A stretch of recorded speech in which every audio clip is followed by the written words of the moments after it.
What is up YouTube? Coach Leo here. Yes, of course, today we have to do a little video covering NattyNatt's absolutely generational rank 1 run Korean solo queue. This is a pretty impressive achievement to say the least. You know, his win rate is really insane. And so today we're going to be covering these 2 games that he played. Yeah, they're not Rengar games. We're going to be covering a Jax game and a Mundo game because what we're really looking at is the fundamentals. I'm going to be showing you guys some concepts that NattyNatt is super clean, super refined on his fundamentals, and hopefully what you guys can take and apply to become a better jungler, climb some LP, get to whatever goal that you are trying to achieve. So let's get into it. If you don't know who I am, my name is Coach Leo. I am a ex-pro player and challenger jungler, and for the past year, I've been helping hundreds of players just like you achieve their rank goals. If reaching your potential is something you are interested in, head on over to junglegap.gg for more information.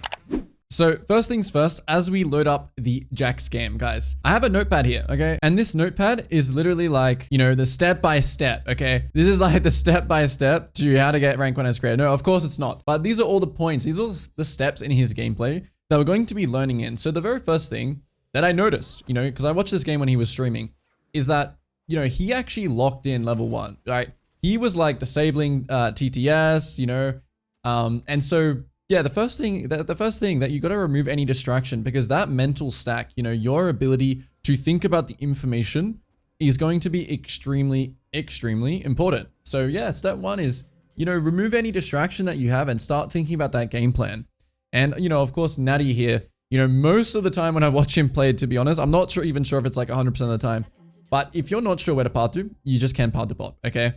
NattyNatt is a very, you know, risk-averse jungler, which was what makes him so consistent, obviously paired with his insane mastery of Rengar and you know, just outplaying people and his insane mechanics.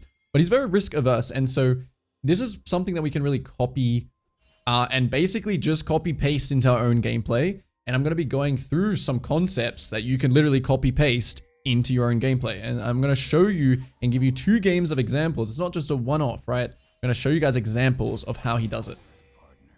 So yeah, he's just playing Jax in this game. You know, he's played a bunch of different champions. So, you know, game plan wise, you just want to path to wherever you think you can get a kill. You can path the top. If you're not sure, you just path the bot. Okay, and some small details here is that, you know, he is starting a pot. So, you know, when I coach some players, you know, some people are like, man, you know, I like to not go pot and stuff like that. Of course, in games that you think are not going to be very volatile, of course, that's fine. But I think in general, unless you're spending it for a very specific buying a pot, you know, can change the outcome of a skirmish or something like that. And so yeah, in this game, you know, he has spear shot on the Pantheon, is what I watched as well on stream, and he's got an Ezreal. He's got a Yuumi and a Zeri, and so, you know, kind of a scaling game, and you'll see in this game kind of how to play kind of from behind. He's not specifically himself behind. But yeah, so, you know, the very first fundamental that you'll learn or that you need to know as a jungler is how to keep good tempo. So this is clearing quickly. Okay, this is knowing how your champion clears. This is knowing what to do.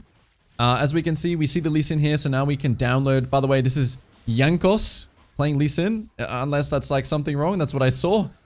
This is Jankos Lee Sin. So just a small little note there. And so back to what I was saying, you know, keeping good tempo, like what does that mean? That means, you know, being back at your first spawning camp. When it spawns, just restart your cycle unless you find something that is better than that, okay? And so you can see here that his clear is quite good. I mean, he did use double smite, but he sees Lee Sin topside, so it doesn't really matter. And so, you know, the way I like to explain this concept is like regular time and spare time.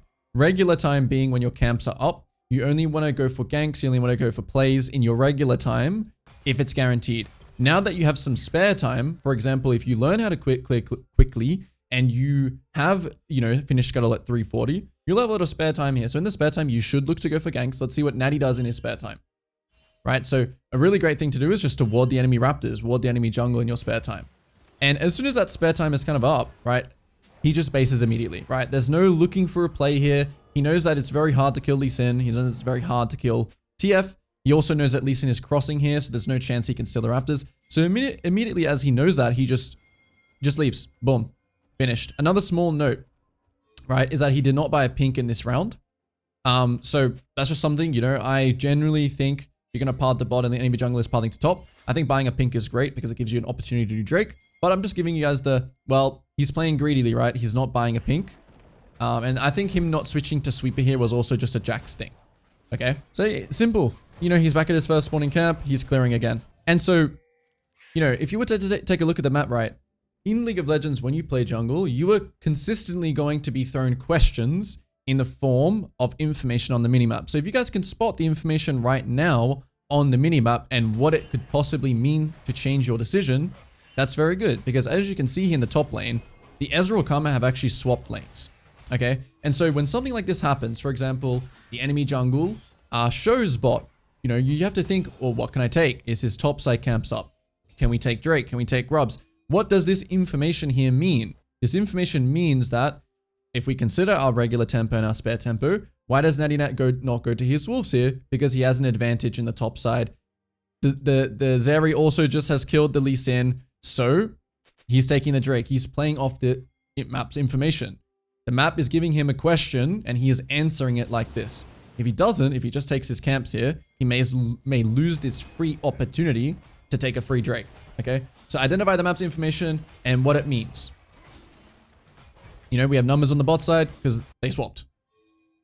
Okay, so simply he just takes the Drake now. And if we have a look at the, all right, here we go. If we take a look at the map's timers again, you know, League has introduced map timers. So when you see 54 seconds here, right? Don't just base after Drake because it's too early. Okay, you don't want to overvalue your tempo. He's immediately just going straight back to camps. No wasted time anywhere. Very, very time.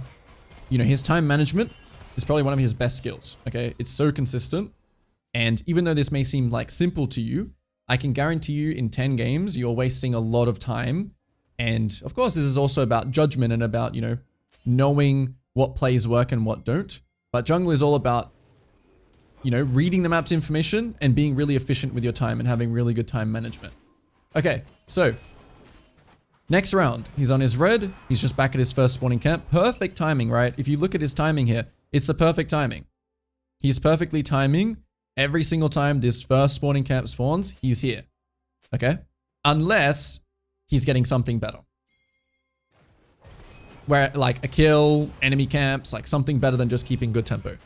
So what you'll also notice, and what if you've watched my, you know, high level jungle breakdowns recently, you know, Sharvel I just did, is that a lot of junglers right now, which I have even learned, they really, really prioritize grubs. Okay, grubs is one of these objectives. I'm not saying that you need to sacrifice everything for grubs, and you'll see as well in this replay that something happens, which is also a skill that you'll need to do. But grubs are basically OP. Okay, grubs are OP because, you know, just they do ridiculous, and also just hitting towers, especially, you know, when you play stuff like Jax. Okay, prioritizing grubs, hitting towers, getting plates, getting first tower, getting feats. Something that I have typically not valued that highly, but have changed my mind since reviewing these kinds of games. Okay, so, you know, this gank, he chooses this gank over going to Raptors, right? And you can see this on the regular tempo, spare tempo concept that, oh, you should only really go and gank this, right? If it's better than going to your Raptors, which I still believe, right? And I still believe that he also thought that this was just a guaranteed play, but it just ended up not being guaranteed. And it's fine, right? You can go for a gank and it can fail and you can get double sums, which is still pretty good, to be honest, because you're still on this side of the map. And of course, I also think another reason he did this gank was it wasn't too inefficient for him. Remember, guys, League is not black or white, right? When we talk about these concepts, it's not just yes or no answers. There is some nuance. And this is one of them, right? Get sums, get push, get priority. Now we're playing for the grubs. Okay, and I strongly believe he did this because of the grubs are spawning. Also, last thing is that his camps are desynced, right? So, like, yeah, he's sacking a bit of time to take his Raptors here, but the reward is obviously worth it. And it's not like, you know, he's still waiting for his bot side camps here to spawn, right? So it's again, it's time efficient. He is being efficient with his time.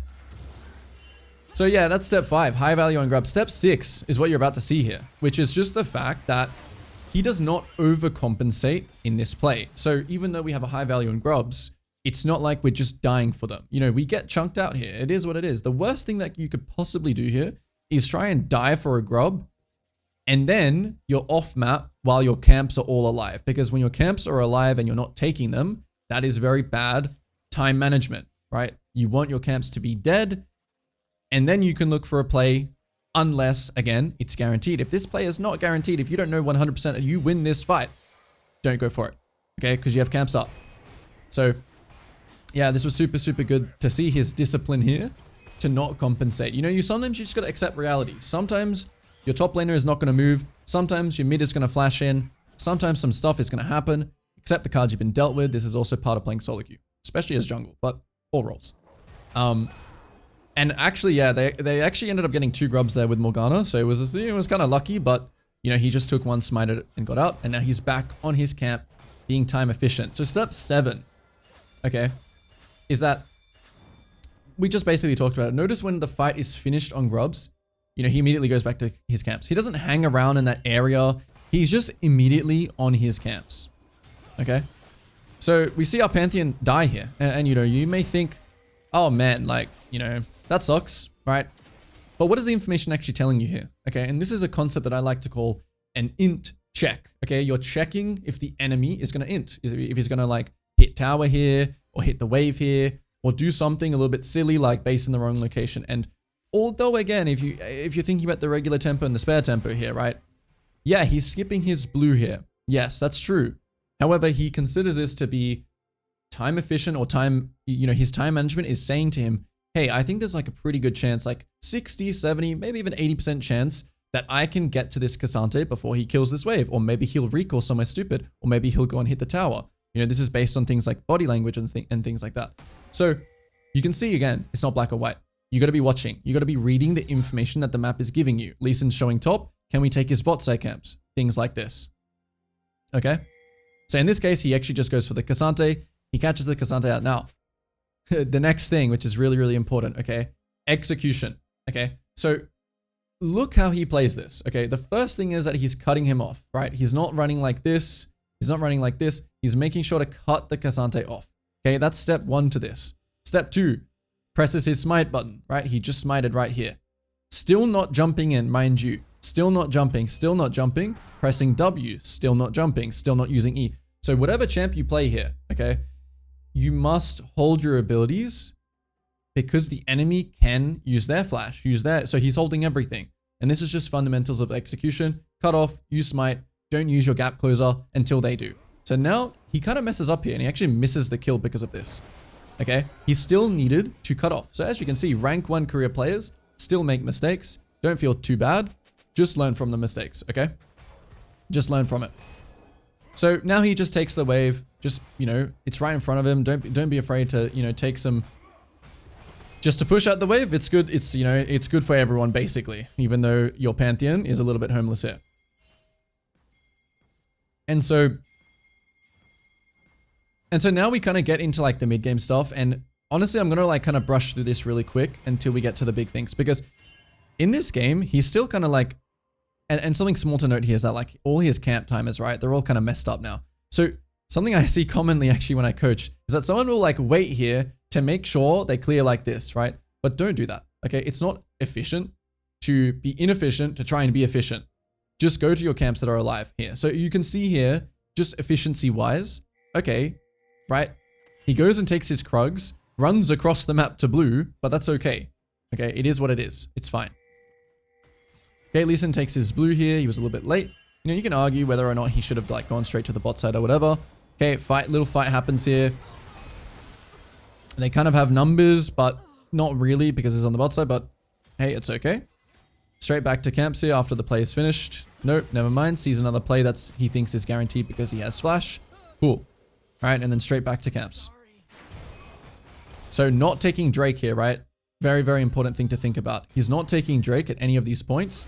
Why is that? Because they just use their kind of move here. You know, they could sacrifice everyone's time here to try and do this. But remember, when death timers are very, very low, the enemy team can poke, can stop them, like TF is still alive. So yeah, when it comes to Drakes, you need to be very, very sure. Whenever you start Drake, you should be thinking, okay, we can do this before the enemy get here.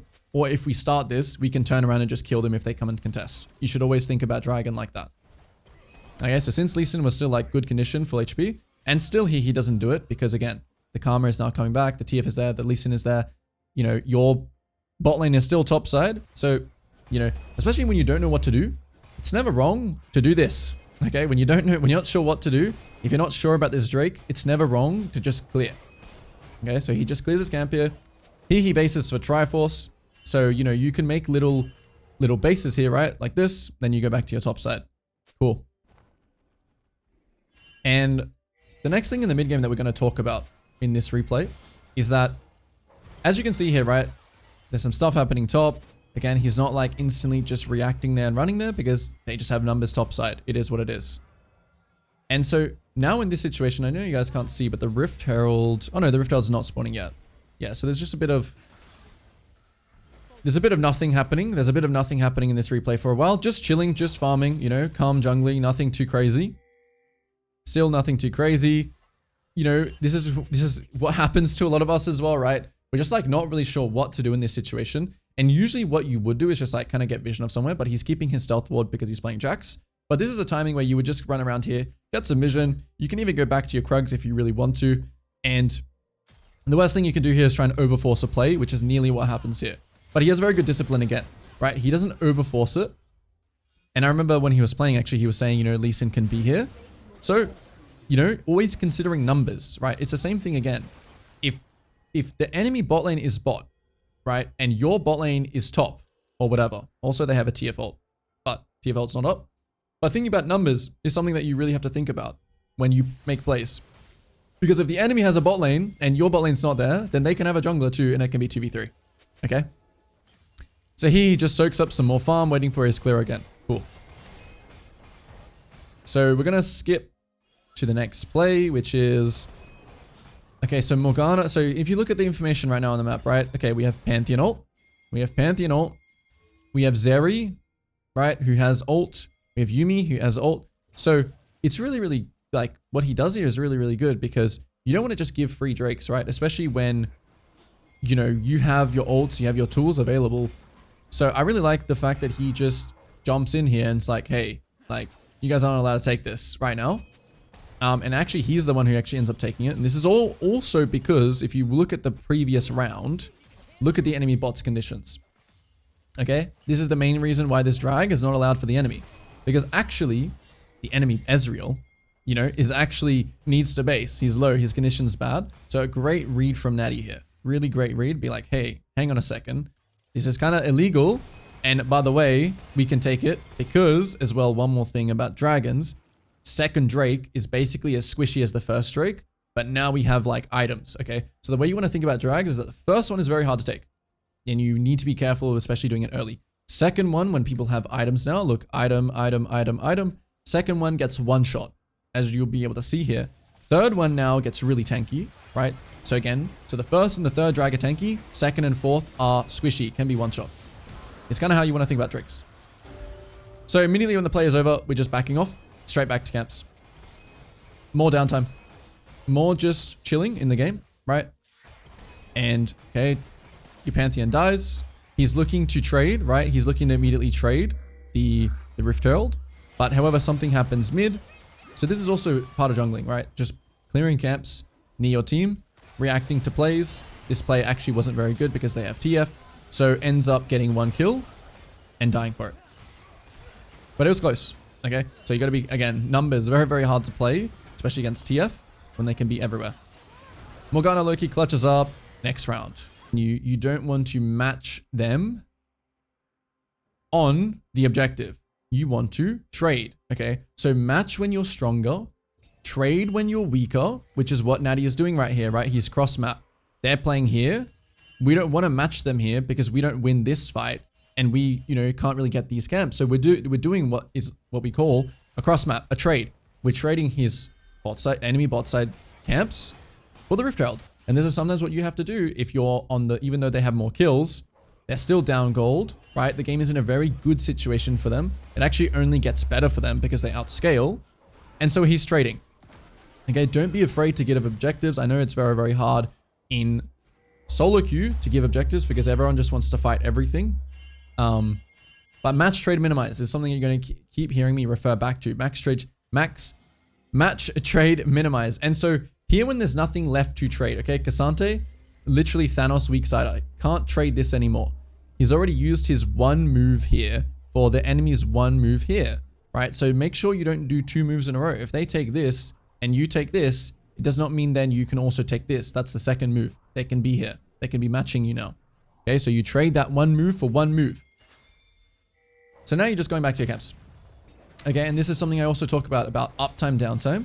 You essentially want to generally, again, there's some nuance, okay? But generally in League, you want to match your team's tempo line. So everyone has like a tempo line, right? If you draw 3 lines here of your team, these are the tempo lines. So you want to be clearing camps near those tempo lines. So for example, let's do a different scenario. If your team is actually up here, everyone's up here, right? You don't want to be clearing your camps. You want to be clearing their camps and being close to this tempo line. So we'll see when that moment happens. But for now, in a losing game, all you need to be thinking is match, trade, minimize. Okay, can we match mid? Can we fight mid? No, they're stronger. Can we trade something? No, nothing to trade. Nothing to trade, nothing to trade. Can we match here on Cassante? No, we're not stronger. So when you can't match and when you can't trade, you minimize. Minimizing means, okay, I'm going to take my camps and I'm going to be ready if they dive mid. Okay, this is what minimizing means. This is why a lot of people don't understand in a defensive kind of game. Is just, look, he's minimizing, right? He's not engaging on the enemy here. He's not engaging on the enemy here, right? He's trying to minimize. He's just trying to get his camps. If he can get his camps, he's happy. Now when the enemy go in, right? This wasn't a, you'll see in this play here. Now when the enemy, something happens, right? They get caught. Pantheon's ulting in. Not sure what's happening over here. But now is only when he'll actually react. Okay, and then we go for a fight because the enemy messed up. Enemy still looks pretty strong here. So we take 1 kill and look what Natty does here, right? Instead of chasing here, chase for kills, makes this, he's still here ready to like follow up on something, but immediately recognizes, hey, I'm not really useful here in this chase. I can't really chase here and I can just get a free mid tower and a wave. So this is what he does. And especially when you play carries, honestly, even if you're playing like Jarvan or something here, super, super good play. Okay. So this is what I would like to call the throw zone. Okay. What's about to happen, even though it doesn't happen. This is where after you make a play like this, you need to be very, very careful of not throwing. So again, League is not black or white. So this is where you can throw typically. However, you can play to your limits. Okay. You can play to limits here. Of course, League moving very, very fast, especially at higher ranks. But this is what I like to call, once you kill this mid tower, if you stay for more, right? Because enemy are all respawning here, right? And you got to remember, you guys or your team, if we actually just check the gold here, a lot of gold, right? Super, like we're all sitting on like 3,000, combined 3,000 gold here. Guess what? The enemy right now actually, right, has spent more gold than you, even though the Zeri is like way further ahead than the Ezreal still in terms of items. This is where you can throw. So after you make a play like this, after you do all such good plays and there's nothing left to take, this is where you should be thinking, okay, no more. Like what Morgana is doing here, what the whole team is doing here, I actually can't even believe what I'm seeing here, to be honest with you. I can't believe that I'm actually even seeing the Morgana trying to make a play here. I think she's just kind of maybe trying to protect, but yeah, there should be no play. And you can see the enemy team also know it too. They're TPing in, they're making this play. They're like, hey, the enemy team messed up. This is now our chance to fight back. I guess once you make a play, go to downtime. Once you have your uptime, go to downtime. And so that's like the next fundamental, uptime, downtime. We're thinking about those tempo lines. We're thinking about when to farm and when to play with our team.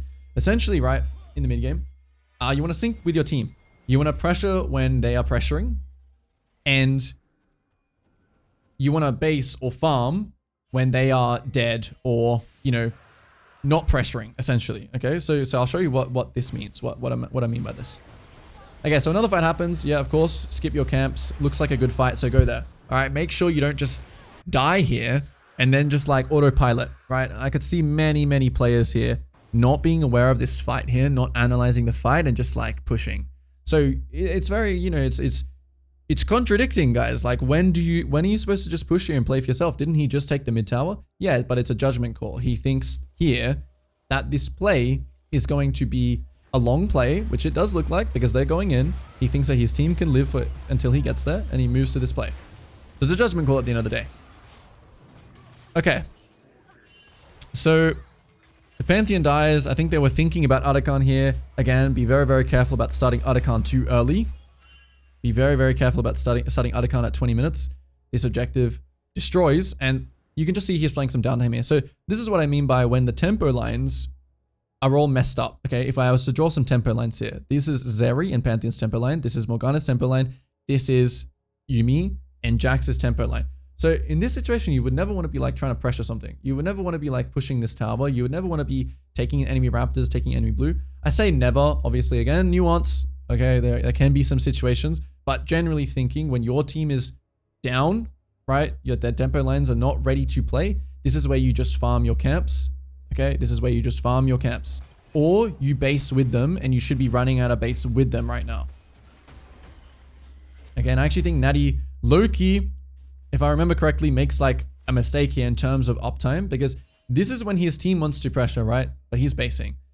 Again, you don't need to be exactly holding hands with your team, but he should, unless he's getting an item right now, unless he's getting a big item spike, there's absolutely no reason for him to base here. I think that this is just a straight up a mistake. Yeah, I know. I'm gonna say it. I think this is a mistake. One thing to notice here is that he did clear his top side camps. So he has bot side camps up near the next objective, so he can like farm these while watching this play. Honestly, he might just be basing just to get to the bot side earlier. Actually, he based for Mercs here. Okay, never mind. It's not that bad. It's not that bad. Mercs is pretty big here in this fight, to be fair. Okay, but you want to avoid doing this. You want to avoid not being on tempo with your team, because right now, contesting waves, right? Being here for your guys on this wave, or your guys on this wave, or your guys on this wave, Morgana actually kind of does well here to actually make use of his base timer here and just bases as well. So yeah, in high elo, they're going to adapt. In low elo, probably not. Okay, the Zarya actually goes for a play topside. So again here, oh, he actually plays off the information here. He's checking, they're not on it, and he just decides to solo it here.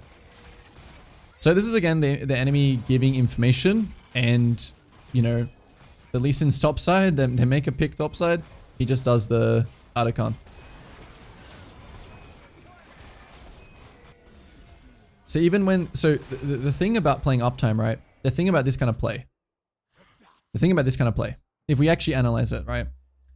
Is that because he's playing uptime now, you see this new tempo line that gets created, even though Morga's here. If his team were to die here, because he's playing, because he's pushing something or pressuring something, right? Whether that's taking Arakan, whether that's pushing bot, whether that's pushing mid. Because his team is pressuring something, he also should pressure something. So this is what I mean. In uptime, you want to pressure something. Push a wave, protect a wave, push a lane, invade some camps, like do something in the uptime if you can. Because even if his team dies here, he will get this. Okay, even if his team dies here. So, or vice versa, I don't know, 5 people are on Arakan and his team goes and kills the TF and then breaks the top tower. So you get something either way, no matter what. Okay, here, he goes back to his camps. Okay, kind of should be thinking to sync up on the uptime further, but let's just see what he does here. Right, let's see what he does here. So he takes his camps. So unless you think that there's nothing to take, right? So as you can see, okay, so now he does his camps. Now he syncs up with his team. If he could take the enemy bot side camps there, he should. In this case, it's fine. He can just take his own camps. He's still close enough to where the action may be. Okay, goes in here down numbers, but he's just Thanos, I guess, now. 2 item Jax with a Yuumi. Let's watch this fight. Yeah, so the TF ults mid. Does Morgana have TP? Wow, they actually just fight this. They actually just fight this 3v4. Okay, so not much to say here, okay? If you know your limits, you know your limits. And that's why I also tell people that you need to test. You need to know exactly what your limits are. You need to know, hey, with these items, with a Yuumi versus these players, hey, we can just actually fight this, you know, 3v4. So, but this is also what I was more saying before, right? Like, this is uptime. This is uptime, this is uptime, this is uptime. Now, maybe look for some camps. It's still uptime, so you want to stay in the proximity. Okay, now he's back pinging. Someone's back pinging. Next objective, syncs up with your team. Boom. Now let's see. You see his team is still not ready yet. So he actually has time to farm here. If you think about it, your team's not ready to play. There's no point of you trying to do something aggressive. You just got to wait. Wait for your team, sync up with your team. Let's see what he does next. How much does he farm here? As you can see, right? He's not just autopiloting farming. He's going to match his tempo. 1, 2, sync up here. So now this round kind of makes a bit more sense, right? In terms of like, the uptime. All right, he's not just AFK farming here. He's not on here. He's not on here. Look, you see the tempo line. He's matching the team's tempo line. So this is a perfect example of what I'm talking about uptime. Look, he's up, he's up, he's up. So if they make a play, if the enemy makes a play on this guy, we can go kill this guy. If the enemy makes a play on this guy, we can go down here and push this and go in here and take this wave and push this tower. So uptime is very, very important. You know how to sync up with your team and, you know, get ready to make some plays and to play with your team. League of Legends, at the end of the day, is a team game. So mid push, very important here. Doesn't care, he just takes it. This is not only about protecting waves. So if your Zeri is on the wave already, you just want to sit here, get vision here. We're trying to get control of bot side for this next Drake. And that's what this whole game is just coming towards anyway. The next dragon fight, which is in 10 seconds. All right, so interesting little wolf scenario. I'm not sure if the enemy team has just given up here. Okay, maybe they're just playing for steal. Okay, very well played from Morgana. She's going to zone the Lee Sin. Yeah, I know this is not going to happen in any of our games, most likely, but still playing uptime. Okay, Pantheon bases, but he has ult, so still playing uptime, protecting waves. This is classic. Ready? Classic uptime, protecting waves. No need, right? Because the next objective is still up. If no one else is basing here, so if your team starts basing here, okay, you want to base as well, or you want to just go back to your camps. If your team is not basing here, keep playing. I think they actually thought they were on Baron here. So enemy team trading Baron here is pretty smurf, actually, if they did. But they didn't. Okay, so protecting waves here. We keep watching. Forcing them out. They keep fighting. Looks pretty strong. Yuumi Jax looks pretty strong. Jax right now, honestly, hot jungler, in my opinion, if you can play him. I don't think he's too hard, but... Okay, and so we're going to be closing out the game in a second here, I do believe, and we will get on to the next VOD review. We'll look at his Mundo game and see if we can see similarities, okay, in the gameplay. Okay, what is he doing here? Look, this is exactly what I mean. Sitting in between, right? Sitting in between.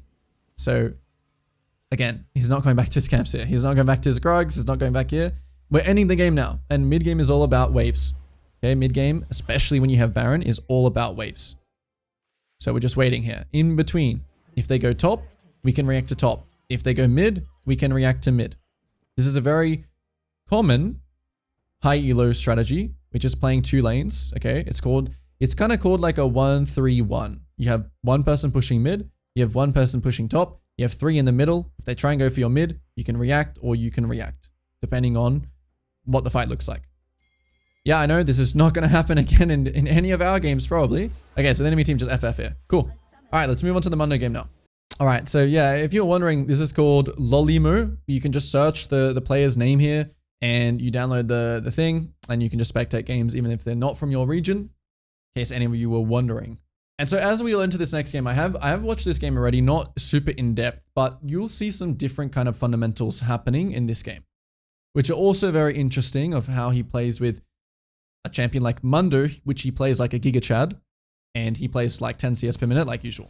Okay, so same things, lock in, get your game plan sorted. He's standing in his, starting position. He's going to start the red. He's probably going to full clear the bot. Who could have guessed? So we'll play an 8 times speed. We'll speed it up. We're just looking for similar. Okay, so remember guys, in the early game, we're looking for keeping good tempo. We're looking for really good time management. We're looking for how he responds to information that he is given from the map.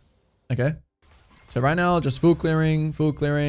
Maybe we take a look at some lanes here. He's getting pushed in bot. He knows how to clear very well, guys. Again, you need to know how to clear on your champion so we can have that regular time and that spare time. Because we want as much spare time as possible. Spare time is very, very valuable, even though, we may not get the most out of our spare time always. So I think it's interesting here initially. I mean, he's versing a Zed jungle, right? I'm surprised he actually doesn't run to this bot side here, to be honest. I guess he is just really wanting to play to like one-shot the scuttle or something like that. But this is the same kind of fundamental I'm talking about, where we're just accepting reality. Like the enemy bot has a better position here. They're grouped as 3, first of all, where we're split. So we're accepting reality here. Maybe he thought that, Zed maybe he was pathing to the top side or something like that. But regardless, it's that same thing of just accepting the cards you've been dealt. There's no point thinking, oh man, like I win 1v1 or I should get this thing. Like it's you, right? With 4 AI in a scenario where the game is just going to give you questions, depending on how many you get correct, will depend on will be your rank. Okay, so he goes for a top gank here, and as you maybe or maybe not have noticed, okay, is that the Rengar is spam pinging Jax no flash. Okay, so this is one of those moments, you know, we compare before when Natty instantly based in that previous game right here, wherever he based, right? He immediately based and went back to his first spawning camp, which is his 420 Crux. Okay, in this game, he actually stays a little bit longer because he deems that this gank right here, he deems this play to be of high percent because Rengar has no flash, because he has a Jax with a stun, etc., etc. So he deems this high percentage. And of course, you must have your eyes open to these plays and then just look how quickly he bases. Boom, he knows he's got to get back here. Whenever you gank a lane, guys, whether that's bot or side lane especially, if you gank bot, if you gank top, it's always really, really good to immediately just base in one of the bushes. Every time. Generally every time, unless you're literally fresh out of base here and you gank bot and then like you have your camps. Generally, it's always really good to just base straight away. Okay, so first round complete, second round. So two things again. Keeping good tempo, right? Going for only 100% plays in his, you know, regular time because his camps are spawning. And accepting reality in situations. Accepting reality. Accepting that, you know, the bot lane just doesn't have push. Okay, and so in this game, as you can see, this is something I talk about a lot, which is after the first round, after you use your trinkets, you should always switch to Oracle. This is what I see the best junglers in the world do. Okay, every time is the same. First round, use your trinket to try and scout the enemy junglers starting, or if not, use them deep in your spare time. Second round, switch to sweeper. Okay, second round here, he's not starting Drake. Why are we not doing anything here, right? I mean, he's basing a little bit early. Honestly, I'd prefer him to base in a better location. I think he's going to cancel in a second, but also the base cancel tactic is also very, very good. So you can see he cancels literally the moment the enemy team play aggressive. Because again, like there's no, I mean, he actually, no, sorry. Basing here early would have been fine. Sorry, NattyNatt. I didn't see the scuttle was spawning. Okay, basing would have actually been fine. Because the top scuttle is spawning. Okay, because the top scuttle is spawning, not any other reason. You know, of course you can use your spare tempo on the other side, right? But you should generally look to do what he's doing now, which is, you know, get some information. So he also knows that Zed is farming to bot. Okay, sucks. Accepts reality here. His team wants him to push the wave in, but he just doesn't want to waste time, I think. Okay. And then look what happens just off this play. Okay. He throws a cleaver here. He throws a cleaver at the Drake just to pull it, just in case the Zed wants to do it. He's going to delay the Zed. Throws a cleaver at the TF. Crosses straight to the top scuttle, by the way. If you guys do two full clears plus crab, the first crab that spawns is really, really big in terms of the jungle game because this gives one jungle level 6 and the other jungle is level 5, and you'll see what happens here because of this. So again, he has Zed's pile downloaded, okay? He knows, as well as seeing the timers here, but he knows what's going to happen next here because he does camp mirroring. 1, 1, 2, 2, 3, 3. The camps have been spawning the same, you know, we know what Zed did. He cleared a bot, we cleared a bot. His one is our one, etc., etc., okay?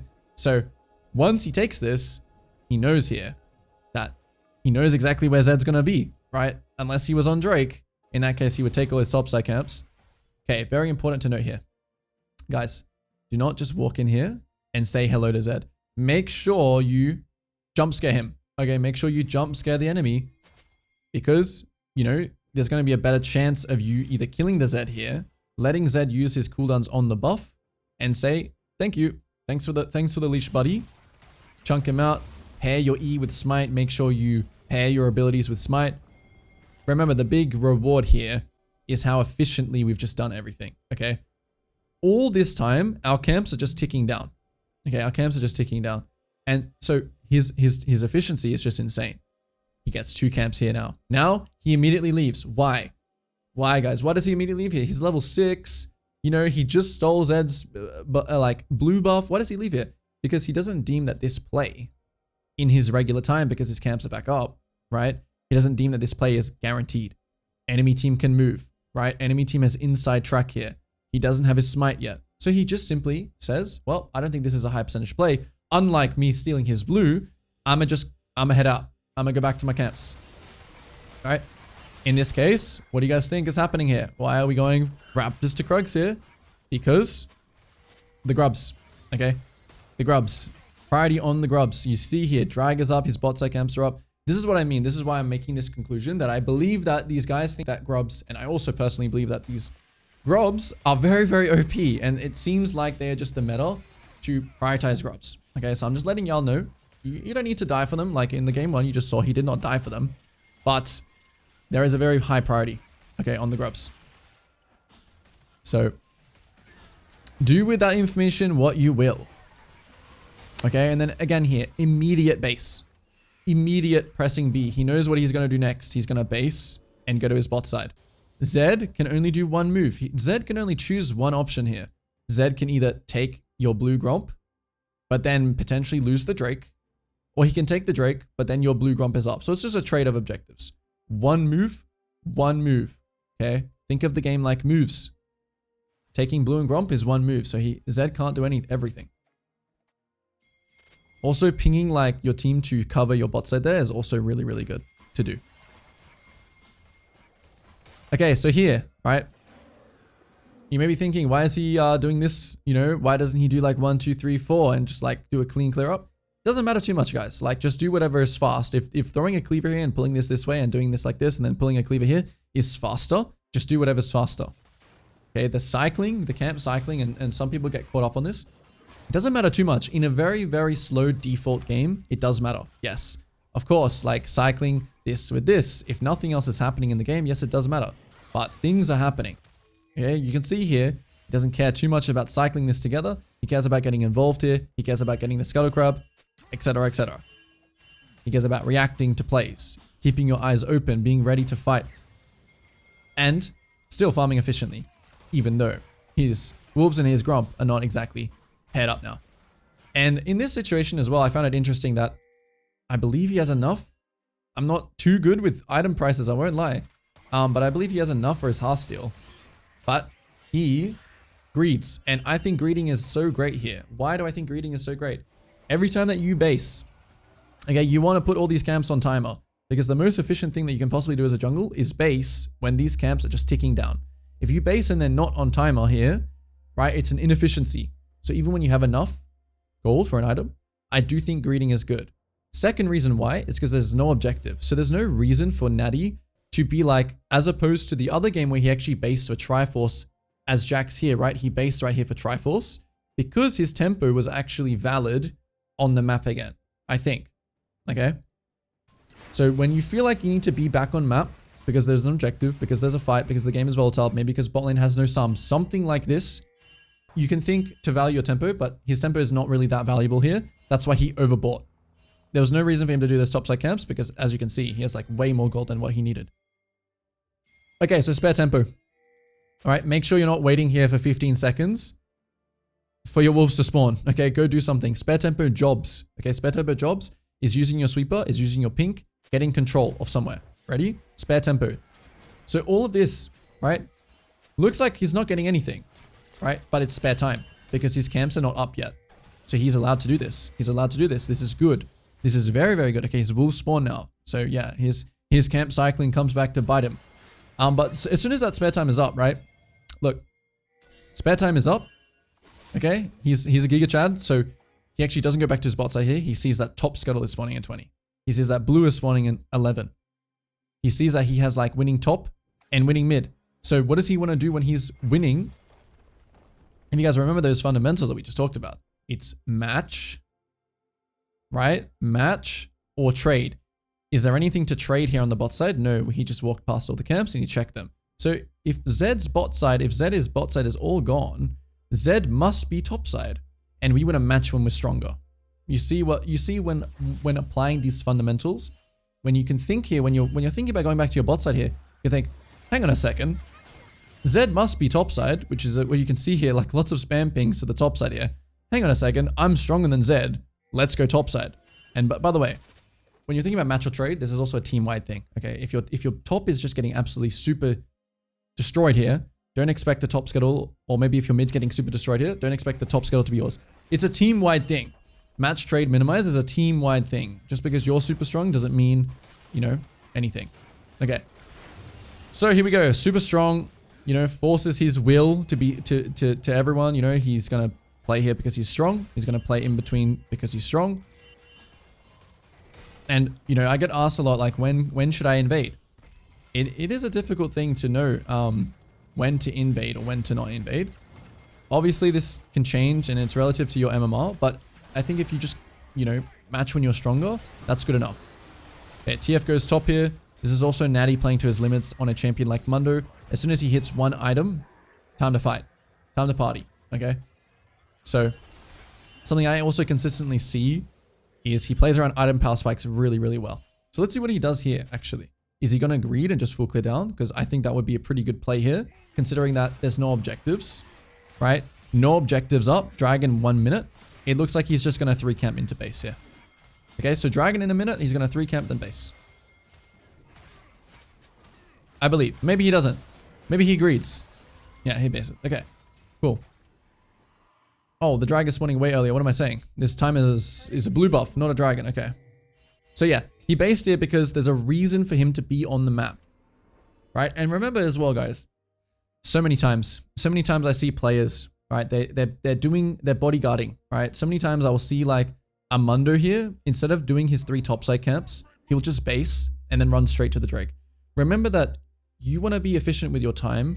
And unless you're planning that you can start the drag 100%, which even still, you should still look to farm. It's not your job here to just sit here and be a bodyguard for the dragon, okay? It's not your job. Your job is to get there, obviously, when you need to. So he is a bit late here, but it's also the support's job to do this and cover. Now you can come in here like a Giga Chad. Okay, the Cassio died here, so is he going to compensate or not? It already looks like, you know, we can see the same thing. Okay, the exact same as the Jax game. Here's Cassio dies. Same thing as you guys will experience. Someone dies, someone messes up. You just don't compensate, but then you still have a look with your camera. Like, okay, I have decisions here. Do I want to fight this, or should I just like take my camps? Sometimes you can play things by ear, and when I say play it by ear, I mean see kind of what happens. Potentially push some limits here. A big game plan of Mundo's is honestly to like, you know, fight early. Especially when you're on white item, which is what he does here. Okay, so breaking fundamentals as well. Okay, breaking fundamentals as well. Damn, this champ's OP. Insane. So, you know, you can break fundamentals when you know your limits really, really well. Okay, when you know your limits really well, when you're like, damn, I am a Mundo here, and TF is useless, and Smolder is useless. You can just fight. Enemy has no ignite. Like, there is a lot of things he was probably considering here in terms of knowing his limits as a player. But this is also why he's rank 1. Like, this breaking fundamentals is just as important as the fundamentals themselves when you want to reach a level like this. Okay? So when you get to around Emerald, I would say when this is really important. If you're below Emerald, just do fundamentals. You're fine. Okay? You'll climb consistently just by sticking to the fundamentals. When you get to like Emerald, Diamond, you know, this kind of level, yeah, fundamentals still... Most players in those ranks don't actually have these fundamentals, but to get to that next level, this is what you're going to do. And again, guys, I'm just going to refer, like, we're going to watch this rest of this game out. But we're just going to show, like, this is a greed round because he's just clearing to the next objective. Same thing again here, clearing to the next objective, grouping up, making his presence known. And this was his rank 1 game, remember, guys? So, you know, just playing it cool. Probably was very nervous. I did see him on stream pretty nervous, but yeah, cool, calm, and collected gameplay is what it looks like. So uptime, downtime again here. Like, is he going to base after this? What's he going to do after this? All his camps are down. He's sitting on a decent amount of gold. So what's he going to do here? Ooga booga fight or not? He's minimizing here. Okay, he's minimizing. He still kind of wants to play like the uptime. He still wants to pressure something because his team is pressuring something. So you guys see that there, right? He still believes it's kind of uptime, even though his Cassio is like inting, because he can just make up the difference in terms of like being 2 champions, essentially. He wants to pressure something, so his team has pressure elsewhere. And then he should sync up base here. Boom. Instant. Instant base with your team. Base when Cassio is spawning. Jack should also base. Never mind, he doesn't need to base, so that's fine. Okay, he's also hard to get caught here, but this would be a timer where, you know, you don't want to get caught if you're playing Jax. Okay, Nort is doing his own thing here. Probably just basing for some wards. Uptime, downtime. Immediately playing uptime, guys. Not taking his camps here. Looks a little bit crazy to me, honestly. Because he needed to wait for his Nort, but he's a Giga Chad. Giga Chad going in. He popped his ult pretty early there, actually. I didn't expect that. Popped his ult very early. Alright. So yeah, Giga Chad forces it, has a Kali TP. And so I think we won't review the rest of this game, guys. I think I've made the fundamentals and the repetition of fundamentals, you know, enough. You know, again here, playing uptime, playing uptime, playing uptime. His team is basing, so now he farms, and now he plays downtime. No, he doesn't. Yes, he does. Now he plays downtime when his team's not ready. Downtime, downtime, downtime. He greeds here, even though his team's playing uptime. Bases with each other, syncs back up with his team. And yeah, again, I just want to, you know, preface the end of this review with, there is a lot of nuance. Like, once you understand the core, the foundation of the game, you can start to break fundamentals. But until you know the foundation, you cannot break fundamentals because you don't, you know, you don't know the default play. Okay, so learn the default play. And then when you say, yes, I know I'm breaking fundamentals here, but it's for a good reason. Maybe I'm overstaying here for a complete item, even though I'm messing up my team's tempo. Something like that. Okay, so let's just watch the last team fight for fun, actually. Okay, he's playing some uptime. This kind of makes me want to go and queue up for a little Mundo game. You know, absolute Giga Chad staying 10 CS per minute Mundo. And yeah, just stomping. Stomping the highest level of, of solo queue play. And the enemy team surrenders. So that'll wrap up things. Big congrats to NattyNatt for reaching rank 1. This review was pretty fun, and of course I always learn a bunch of things when doing these reviews. If you like this kind of video, let me know in the comments below. Consider dropping a like and a sub. And yeah, I'll see you guys all in the next videos. Peace.